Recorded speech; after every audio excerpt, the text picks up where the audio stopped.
Okay, I'm going to show you how to set up your bandsaw to do curves and round things. But the first thing you want to do is get you a piece of plywood.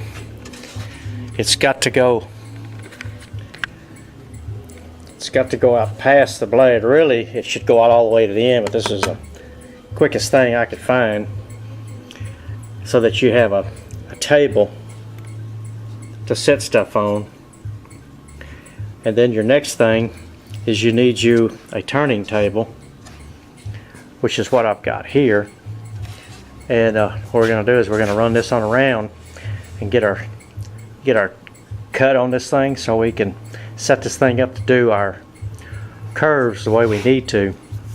But in the meantime, we'll back up. Make sure you got enough past the blade, and then also you want this plywood or whatever you're going to use has to be exactly flush with this table here, because what you need to do is you need to get this measurement from the very front of that blade to the very back of your plywood, and do the same thing here. Get you a board. Well, first, then you need to figure out what this is. In this case, this is 75/8 from the front of that blade to the back of this plywood. So you need to put 75/8 from the back of this plywood right there. And the way I do it is I put a board right there at the front of the blade, then come over to my 75/8 mark, and then draw me a line, because now that's going to be my center point for that blade. Now we can make adjustments as we need to, so that as we need different circles, we can bring this thing in whatever distance we need.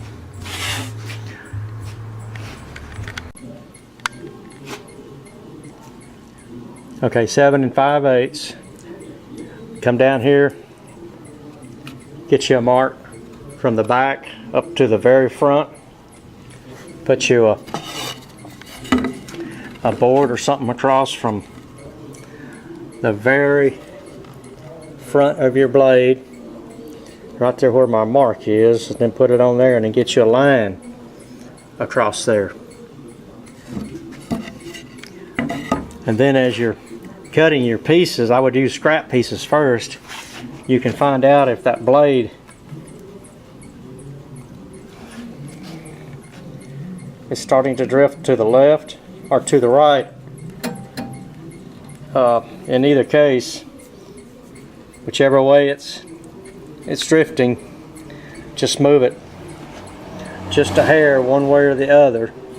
That's why you want to use a scrap piece first, because you don't want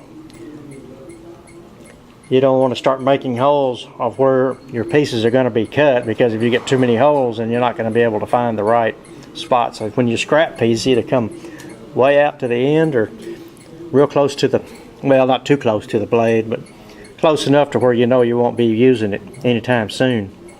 Because once you get that line established, you know, and you take this off, and being that you're flush with the outside of your table on your bandsaw, then all you do is just put it right back in the same spot, and then you've got this line right there where it's already ready to go. Then you can go back to your scrap piece area, put your board in there, run it through your blade, see if the blade's sharp, rather than using your good pieces and messing something up. Well, I sure hope that helps. So we'll be talking again.